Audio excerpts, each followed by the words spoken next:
It was a tough wait for climbers who had to be rescued from Mount Hood, Oregon. A National Guard helicopter was called in Saturday to help. Sheriff's officials say the 43-year-old man lost his ice axe, then fell about 700 feet.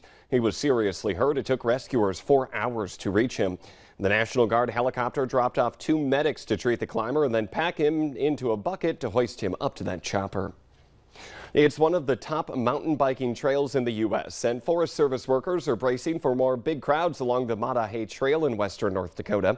They're asking visitors to plan well for their trips and practice pack it in, pack it out principles. And if you're going to have a campfire, also practice some fire safety.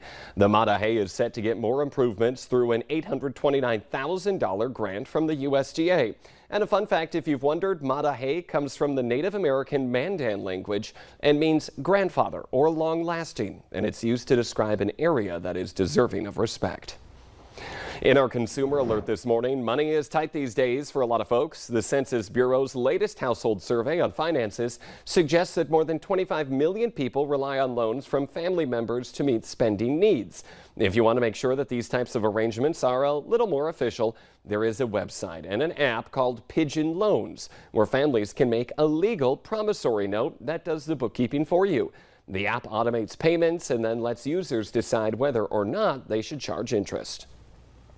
There's a trusted third party in between that's doing all the communication. So you're not having this constant discussion about it, because who wants to talk about money with their, with their family members and friends all the time? You really don't. It's kind of icky and awkward.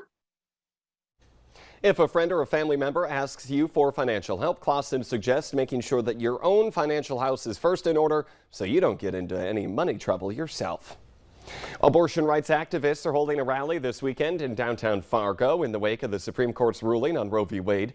It's scheduled for Saturday starting at 6 p.m. Now the group is gathering outside of Fargo City Hall. The first family spent the 4th of July celebrating the nation's independence. President Joe Biden and the First Lady hosted a picnic for military families on the White House lawn. The picnic was followed by a concert and some fireworks. The president highlighted the nation's perseverance, promising that Americans are going to get through what he called these unsettling times. Let's see how people are responding now to that question of the morning on Facebook. Our question today, 40% of Americans say they have this on display every day.